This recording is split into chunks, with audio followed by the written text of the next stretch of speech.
Hello everyone, this is F K mech official YouTube channel. My name is engineer Farman Khan. आज एक और बहुत ही मुख्तसर और इम्पोर्टेंट वीडियो आप लोगों के सामने लेके आया हूँ। और आज की इस वीडियो में हमने बात करनी है अबाउट दी कंप्रेसर ऑयल या लुब्रिकेशन ऑयल। देखिए, इसके बारे में बहुत से दोस्तों ने व्हाट्सएप पे कमेंट सेक्शन में पूछा था कि आप लुब्रिकेशन ऑयल पे एक जामी वीडियो बना दें। तो मैंने सोचा कि इसमें मैं तकरीबन 2 पार्ट्स या 3 पार्ट्स के अंदर टोटल जो लुब्रिकेशन ऑयल के बारे में जो भी थ्योरी प्रैक्टिकल है वो मैं आपको कम्प्लीटली बताऊंगा। लुब्रिकेशन क्या है, लुब्रिकेशन का मकसद क्या होता है, और जब हम लुब्रिकेशन के लिए कंप्रेसर ऑयल सेलेक्ट करते हैं कौन कौन सी ऐसी प्रॉपर्टीज़ है जिसको ज़रूर देखना होता है। वीडियो शुरू करने से पहले आप लोगों से एक छोटी सी रिक्वेस्ट है कि प्लीज़ पहले चैनल को सब्सक्राइब कर लें, बेल आइकन को भी प्रेस कर लें, और अगर वीडियोस पसंद आती है तो प्लीज़ वीडियो को लाइक भी करना है, साथ साथ में शेयर भी करना है। देखिए, कंप्रेसर के अंदर लुब्रिकेशन जो है ये एक बहुत ही इंपॉर्टेंट अमल है। और लुब्रिकेशन का मतलब होता है कंप्रेसर के पार्ट्स को चिकनाहट पहुंचाना, चिकने करना। मकसद इसका क्या होता है? मकसद इसका ये होता है कि कंप्रेसर के अंदर जो पार्ट्स, जो मूवेबल पार्ट्स होते हैं, जो कि हरकत में होते हैं, एक दूसरे के साथ मूविंग रिलेशनशिप में होते हैं, वो पार्ट्स जब हम कंप्रेसर को चला रहे होते हैं तो उन पार्ट्स के रगड़ने की वजह से एक फ्रिक्शन पैदा होता है, और वो फ्रिक्शन की वजह से हीट जनरेट होता है। तो वो हीट कंप्रेसर के वाइंडिंग के लिए, कंप्रेसर के परफॉर्मेंस के लिए, कंप्रेसर के प्रेशर को बढ़ाने के लिए नुकसानदेह होता है। तो इस वजह से कंप्रेसर के अंदर कम से कम हीट जनरेट हो, इसी वजह से हम उन पुर्जों को लुब्रिकेट करते हैं, चिकनाहट पहुंचाते हैं, ताकि पुर्जे जो है वो एक दूसरे से घिसने के दौरान जो है ना उसमें हीट जो है वो बहुत कम से कम जनरेट हो।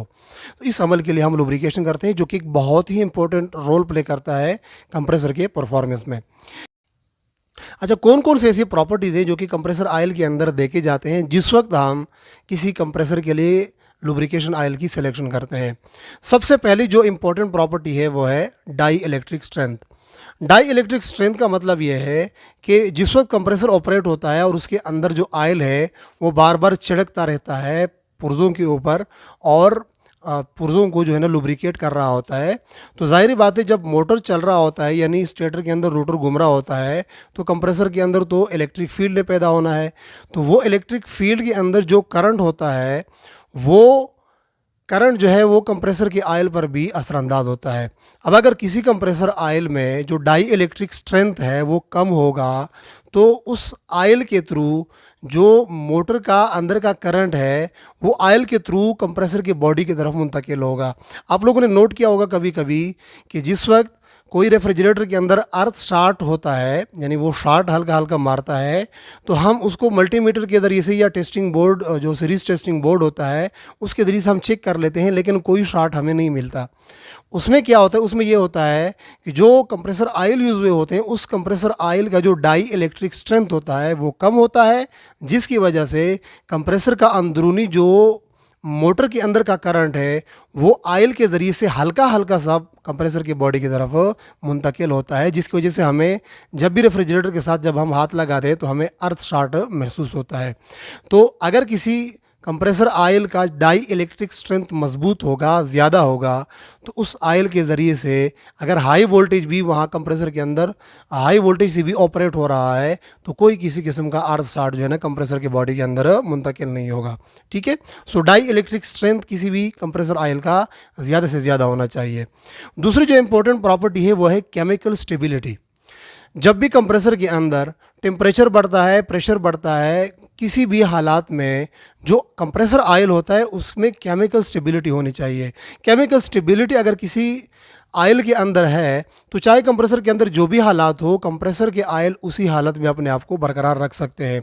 लेकिन अगर कंप्रेसर ऑयल के अंदर जो केमिकल स्टेबिलिटी है वो मजबूत ना हो, वो अच्छी ना हो, तो उससे क्या होता है कि ऑयल पर जब कोई फोर्स वगैरह ज़्यादा होता है या प्रेशर कंप्रेसर के अंदर बढ़ता है या कंप्रेसर के अंदर टेम्परेचर बढ़ता है, तो उस सूरत में कंप्रेसर का जो ऑयल है वो पतले होकर आगे की तरफ यानी ऊपर की तरफ जाते हैं, या फिर वो सफूफ बनकर मोम मोम बनकर कंप्रेसर के पुर्जों के साथ, कंप्रेसर के साइडों के साथ, या कंप्रेसर से निकल के कंडेंसर के अंदर, कंडेंसर से निकल के कैपिलरी ट्यूब पे आगे जाकर जो इवापोरेटर के ट्यूब्स होते हैं उनके साथ जो ट्यूब के दीवार होते हैं उनके साथ एक मोम और सफूफ वगैरह बनाते हैं, जिसको हम कहते हैं कि ये कंप्रेसर ऑयल जो है ये केमिकली स्टेबल नहीं है। ठीक है, अगर कंप्रेसर ऑयल केमिकली स्टेबल होगा तो चाहे जो भी हालात होंगे वो अपने उसी ऑयल के शेप में ही बरकरार रहेगा। तो केमिकल स्टेबिलिटी किसी भी कंप्रेसर ऑयल के अंदर होनी चाहिए। तीसरा जो इम्पोर्टेंट चीज़ है वो है थर्मल स्टेबिलिटी। थर्मल स्टेबिलिटी का मतलब ये है कि किसी भी कंप्रेसर ऑयल में ये एक खासियत होना चाहिए कि चाहे कितना भी प्रेशर टेम्परेचर बढ़ जाए कंप्रेसर के अंदर, या कितना भी प्रेशर टेम्परेचर कम हो जाए कंप्रेसर के अंदर या इवापोरेटर के अंदर या कंडेंसर के अंदर, कंप्रेसर ऑयल की थर्मल स्टेबिलिटी जो है ना वो अपनी ही जगह पर कायम होनी चाहिए, यानी स्टेबल होना चाहिए कंप्रेसर ऑयल को। अगर टेम्परेचर बहुत ज़्यादा बढ़ता है तो उसकी वजह से कंप्रेसर के ऑयल को बहुत ज़्यादा पतला नहीं होना चाहिए, बहुत ज़्यादा उसको हीट की वजह से उसके अंदर जो लुब्रिकेशन की खासियत है वो ख़त्म नहीं होनी चाहिए।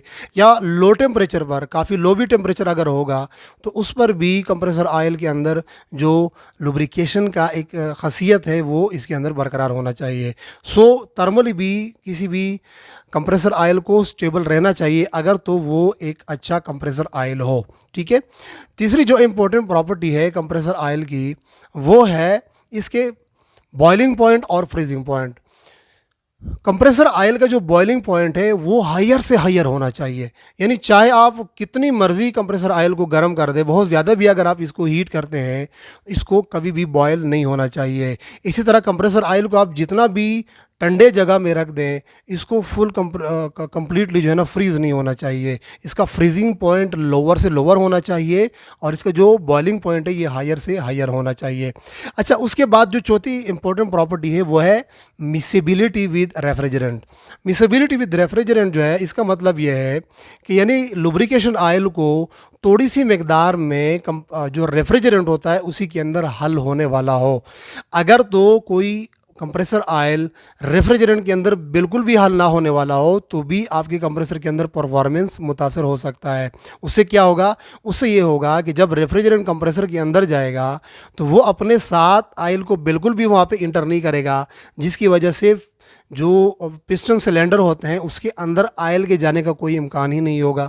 तो इसी वजह से रेफ्रिजरेंट के साथ हल्का सा जो कंप्रेसर ऑयल है उसमें हल होने की एक रिलेशनशिप होनी चाहिए, लेकिन ये रिलेशनशिप बहुत ज़्यादा भी ना हो, यानी ऑयल को रेफ्रिजरेंट के अंदर बहुत ज़्यादा भी हल होने वाला ना हो, क्योंकि इससे भी फिर मसला पैदा होता है।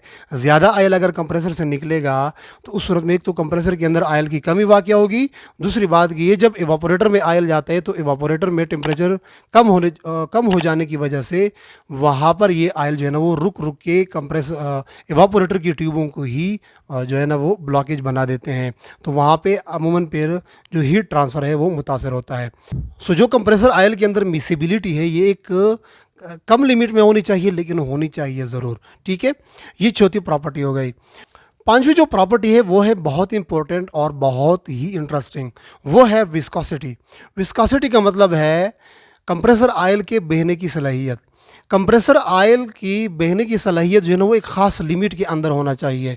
ना ही तो कंप्रेसर ऑयल को बहुत ज़्यादा गाढ़ा होना चाहिए, जिस तरह आप शहद की मिसाल ले लें, अगर कंप्रेसर का ऑयल बहुत ज़्यादा गाढ़ा होगा तो उस सूरत में ये कंप्रेसर के पार्ट्स को सही तरह से लुब्रिकेट नहीं कर पाएगा। और ना ही कंप्रेसर के ऑयल को बहुत ज़्यादा पतला होना चाहिए, जैसे मिसाल के तौर पर पानी है, अगर कंप्रेसर ऑयल बहुत ज़्यादा पतला होगा तो वो भी उस सूरत में कंप्रेसर के पार्ट्स को सही तरह से लुब्रिकेट नहीं कर सकेगा। तो ये जो पांच इंपॉर्टेंट प्रॉपर्टीज़ के बारे में मैंने आपको बताया, जिसमें विस्कोसिटी, जिसमें thermal stability, chemical stability, miscibility with refrigerant और उसके बाद डाई इलेक्ट्रिक स्ट्रेंथ, ये पांच इंपॉर्टेंट प्रॉपर्टी जो ना वो देखे जाते हैं। एक इंपॉर्टेंट प्रॉपर्टी है नंबर 6, जो कि जिसको हम कहते हैं पोर पॉइंट। पोर पॉइंट का मतलब है कि ऑयल चाहे जितना भी मर्जी आप इसको ठंडा कर लें, इसके अंदर ये खासियत होनी चाहिए कि इसको अपने आप को लिक्विड यानी फ्लूइड में ही अपने आप को रखना चाहिए। यानी इसको जो फ्रीजिंग, जिस तरह पानी जो है ना फ्रीज़ होता है, उसी तरह आयल को जो है ना फ्रीज़ नहीं होना चाहिए, क्योंकि अगर आयल सर्दी के मौसम में कंप्रेसर के अंदर फ्रीज़ होगा तो इससे फिर स्टार्टिंग के वक्त कंप्रेसर जो है वो लुब्रिकेट नहीं होगा, जिसमें कंप्रेसर के स्टार्टिंग में ही कंप्रेसर बहुत ज़्यादा हीट होगा और ये कंप्रेसर के लिए बहुत ही नुकसानदेह होता है। सो उम्मीद करता हूँ कि आज की ये वीडियो आप लोगों को पसंद आई होगी। नेक्स्ट वीडियो में मैंने आप लोगों के साथ यही जो प्रॉपर्टीज़ हैं इनको थोड़ा सा मज़ीद डिटेल में डिस्कस करना है। सो अगर वीडियो पसंद आई तो प्लीज़ वीडियो को लाइक कर दें, शेयर करें अपने दोस्तों के साथ। अगर चैनल पर नहीं तो प्लीज़ चैनल को सब्सक्राइब करना ना भूलिएगा। अनटिल टू नेक्स्ट वीडियो, मुझे दीजिएगा इजाज़त। अल्लाह हाफिज़।